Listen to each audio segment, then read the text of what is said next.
April 4th, 2028 a.m. Two dog walkers in Acme Valley, Washington, find a body face down on a gravel road in South Fork County Park. Blood pooled around her head, tire tracks running straight across her torso. At first glance, hit and run. But here's what the first responders didn't know yet.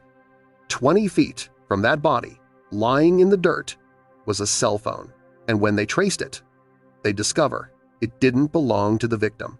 It belonged to the man who watched her die. And the person she trusted most? He was the one driving the truck.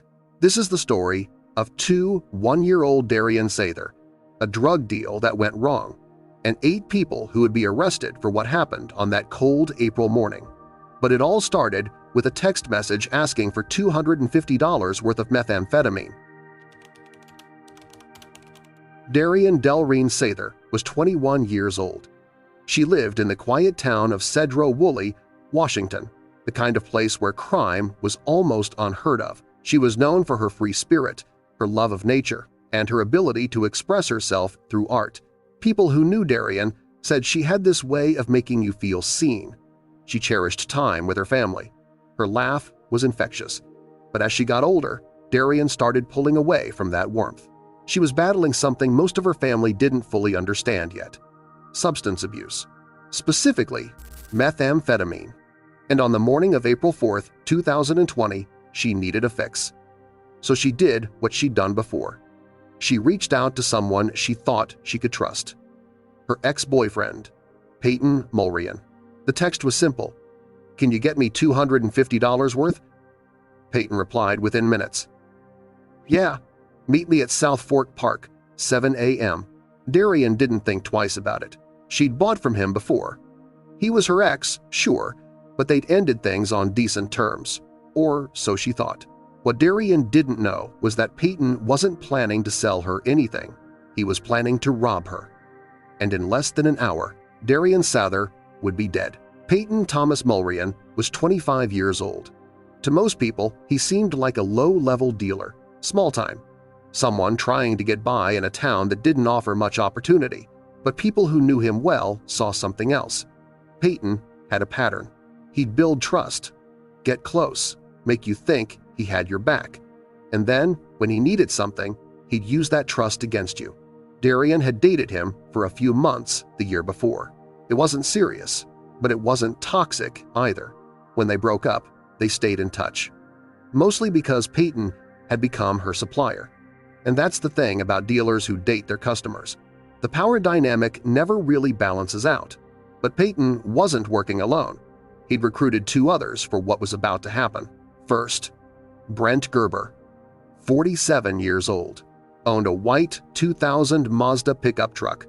Brent was the driver, the one who'd actually pull the trigger on the robbery. Second, Tyler O'Keefe, 23 years old. And here's the kicker: Tyler had been Peyton's best friend since they were 7 years old. They grew up together, same neighborhood, same schools, same circle. And when Peyton pitched the plan to rob Darian, Tyler said no at first. In his own words, later in the interrogation room, "I told him, this is a female, dude. We're not those type of people." But by 7 a.m. on April 4th, Tyler O'Keefe was sitting in the passenger seat of Brent Gerber's white truck. Loyalty, apparently, won out over morals. And Darian had no idea that the simple text she'd sent her ex-boyfriend had set in motion a plan involving 3 men, a stolen $250, and a desperate fight for her life that would end with her body in the dirt. At 7 a.m., South Fork County Park, Darian arrives with 2 people, Malachi Dexter and his friend, also named Tyler. Malachi was supposed to be her backup, someone to make sure the deal went smoothly. The white Mazda pulls up. Peyton, Brent, and Tyler O'Keefe step out. Darian hands over the cash, $250, and then everything goes wrong. Instead of handing her the drugs, they take the money and jump back in the truck. Brent hits the gas, but Darian doesn't let go. She grabs onto the side of the truck, holding on like her life depends on it, because it does. Malachi, watching from his car, would later describe it to police. It looked like she was grabbing the top of the truck, like a monkey or something. Her legs were on the side of the door. Brent starts swerving, trying to shake her loose. The truck fishtails, gravel kicking up, and then the door opens. Just for a second. Darian's fingers get crushed in the door. She loses her grip. She hits the ground, hard. And then Brent drives forward.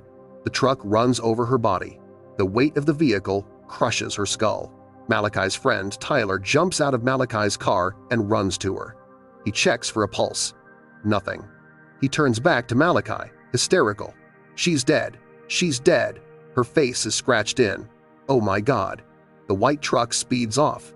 Malachi panics. He throws Darian's tablet and bag out the window, hoping someone will find them with her body and think it was an accident.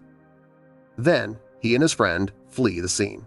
For the next hour, Darian Sather's body lay alone on that gravel road, face down, tire tracks across her torso, blood pooling around her head. At 8 a.m., 2 dog walkers would find her, and by 8:15 a.m., the Whatcom County Sheriff's Office would be searching for 3 men who just committed murder over $250. When deputies arrived, they assumed hit and run. A tragic accident. Someone speeding on a back road. Didn't see her. Panicked. Drove off. But then the medical examiner found something that didn't fit. 2 marks on Darian's chest. Burn marks. Circular. Symmetrical. Taser burns. Which meant someone had been with her when she died. And then, 20 feet from the body, investigators found the phone. A black Samsung Galaxy J7. They traced it. It didn't belong to Darian. It belonged to Malachi Dexter. By that afternoon, detectives had him in the interrogation room. And here's where the story starts to unravel. Malachi brought a lawyer. He knew he was in trouble, but he also knew he hadn't killed her, so he told them everything. He described the robbery, the truck, the 3 men. He told them how Darian held on, how her fingers got crushed, how she fell, and he gave them one name, Peyton. That's all detectives needed. Within hours, they had a suspect, Peyton Mulrian, Darian's ex-boyfriend. They tried to locate him, but he was gone. His family hadn't seen him. His friends hadn't heard from him. His phone was off. April 4th, 2020. The day Darian died. That was the last day anyone saw Peyton Mulrian. He'd vanished. But investigators had something else. Surveillance footage. Cameras from homes and businesses along the route the white truck took out of the park. And in those grainy images, they could see 3 men. One of them, sitting in the passenger seat, had a very distinct look. Tattoos, facial features that stood out. Tyler O'Keefe, Peyton's childhood best friend. The same guy who'd told Peyton not to rob a female. And now he was sitting in an interrogation room, eating pizza and lying to detectives' faces. Malachi's phone wasn't just evidence that he was there. It was a GPS trail. Detectives pulled the location data. It showed Malachi's car arriving at South Fork Park at 6:52 a.m., staying until 7:14 a.m., then speeding south. But here's what mattered most. At 7:18 a.m., while Malachi was fleeing the scene, he sent a text message to his own phone, the one lying in the dirt next to Darian's body. The message read, "Hey, are you okay? Text me back." He was trying to create an alibi, make it look like he'd left before anything happened. But the timestamps didn't lie. And when detectives confronted him with that, his lawyer leaned over and whispered something. Malachi started cooperating. Detectives pulled security camera footage from every property within 5 miles of the park. One camera, mounted on a barn near the main road, caught the white Mazda truck speeding away at 7:11 a.m. grainy, but clear enough. In the driver's seat, Brent Gerber. In the passenger seat, Tyler O'Keefe. And in the back, barely visible, Peyton Mulrian. Tyler had told detectives he was home at 7 a.m., that Peyton had picked him up later, that he wasn't involved in any robbery. But the cameras didn't lie. And when detectives showed him the still images, his whole story collapsed. "We know what happened, Tyler. We've got you in the truck. We've got the route. We've got Malachi's testimony. So maybe it's time you start over." Tyler's face went pale. He asked for a lawyer. Forensic analysts examined the tire tracks on Darian's body. They matched the tread pattern of Brent Gerber's 2000 Mazda pickup, but there was something else. The force required to create those injuries, the crushed skull, the internal damage suggested the truck had run over her twice, once when she fell, and once more as it peeled out. Whether that second pass was intentional or accidental, no one knows, but it meant Darian didn't die instantly. She suffered. The 2 burn marks on Darian's chest were consistent with a handheld taser. Detectives searched Brent's truck after seizing it on April 6th. No taser, but they did find something else. A small glass bong, the kind used for smoking meth. Peyton had mentioned to Tyler, in a panic, that he'd lost his weed bong during the robbery. It wasn't about weed, it was evidence he'd been there. And now it was sitting in an evidence locker, with Brent's fingerprints on it. When the medical examiner swabbed under Darian's fingernails, she found skin cells. Darian had fought back, scratched at whoever was near her. The DNA results came back 3 days later. They didn't match Peyton. They didn't match Brent. They matched Tyler O'Keefe, the best friend, the one who said he wasn't there, the one who, according to Malachi's testimony, had gotten out of Malachi's car and checked Darian's body after she fell. He'd gotten close enough to touch her. And she'd fought back. April 6th, 2020, 2:15 a.m. Detectives arrested Brent Gerber at his home in Blaine, Washington. He didn't resist, didn't say a word. His bail was set at $250,000. April 8th, 2020. Tyler O'Keefe was found hiding at a residence in Ferndale. When officers pulled him over during a routine traffic stop, he tried to play it cool, but when they told him there was a warrant for his arrest for first-degree murder, he broke down. Bail, $500,000. But Peyton Mulrian? Still gone. Detectives put out a public alert. His photo was everywhere. Local news, social media, wanted for murder. And then, on April 9th, they got a tip. Peyton was hiding at a family member's house in Maple Falls. At 10:30 p.m., deputies surrounded the property. Peyton came out without a fight. Bail, $1 million. But the arrests didn't stop there. Because in the 5 days Peyton had been on the run, he'd had help. Tiffany Mulrian, 29, Peyton's relative, was arrested for rendering criminal assistance. Cody Turnan, 35, arrested for the same charge. Courtney Kinley, 21, Tyler O'Keefe's girlfriend, arrested for helping him hide, and 4 more unnamed individuals. In total, 8 people were arrested in connection with Darian Sather's murder, 3 for the actual killing, 5 for helping them escape, all because of a $250 robbery that spiraled into murder. The case never went to trial. At least, not in the way you'd expect.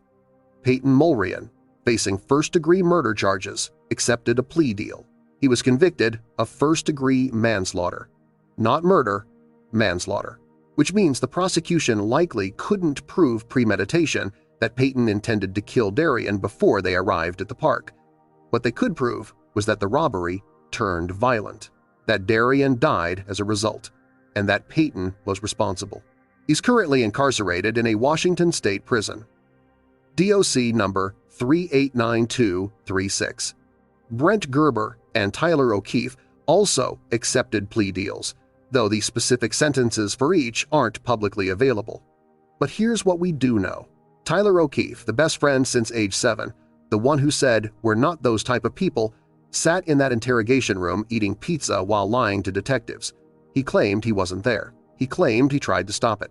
But the surveillance footage, the DNA under Darian's nails, and Malachi's testimony all told a different story. Tyler was there. He participated. And when Darian fell, he was close enough to see her face, close enough to hear her last breath. And he did nothing. Malachi Dexter, the witness who drove Darian to her death, cooperated fully with investigators. He gave up everyone. Because of his testimony, all 8 arrests were made. It's unclear if he faced charges himself, but his cooperation likely spared him from serious prison time. And the 5 people who helped Peyton and Tyler hide, They faced rendering criminal assistance charges, likely sentenced to a few years, maybe probation. But for Darian's family, no sentence felt like justice. Because at the end of the day, their daughter was dead. Over $250. Darian Sather's case exposed something most people don't think about: how easy it is for a drug deal to turn deadly, and how quickly people you think you know can become people you should fear. Peyton Mulrian wasn't a stranger. He was Darian's ex-boyfriend, someone she'd trusted enough to date, someone she'd bought from before, and in her mind, that familiarity made her safe. But here's the thing: familiarity doesn't equal safety.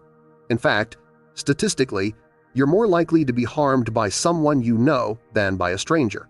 According to the FBI, over 50% of homicides are committed by someone the victim knew personally: an ex, a friend, a family member. And in cases involving drugs, that number climbs even higher, because desperation doesn't care about history. Peyton needed money. Or maybe he was angry. Or maybe he just didn't think Darian's life was worth more than $250. Whatever the reason, he made a choice. And Darian paid for it with her life. Her case also highlights the ripple effect of crime. 8 people arrested, not just the 3 who killed her, but 5 more who chose loyalty over morality. Courtney Kinley helped her boyfriend hide. Tiffany Mulrian helped her relative escape. Cody Ternan did the same. They didn't pull the trigger. They didn't drive the truck. But they made it possible for the killers to stay free a little longer. And in doing so, they became complicit. If there's a lesson here, it's this: know who you're dealing with, even if you think you already do. Because the person who texts you back with a smiley face today could be the person who drives away while you're clinging to the side of their truck tomorrow. Peyton Mulrian is serving time in a Washington state prison for first-degree manslaughter. Brent Gerber and Tyler O'Keefe are also behind bars, though their exact sentences remain unclear. The 5 who helped them hide have likely served their time or are on probation. And Malachi Dexter, the man who watched Darian die and did nothing, walked away with minimal consequences because he gave up everyone else. Darian Sather was 21 years old. She loved art. She loved nature. She loved her family. And she made one mistake. She trusted someone she thought she knew. If you or someone you know is struggling with substance abuse, there are resources available. I've linked them in the description below. And if you found this case as heartbreaking as I did, consider subscribing. Next week, I'm covering a case where a Ring doorbell recorded the exact moment a killer made their first mistake. You won't want to miss it. This is the story of Darian Sather, a young woman who had no idea her ex-boyfriend was about to murder her for $250.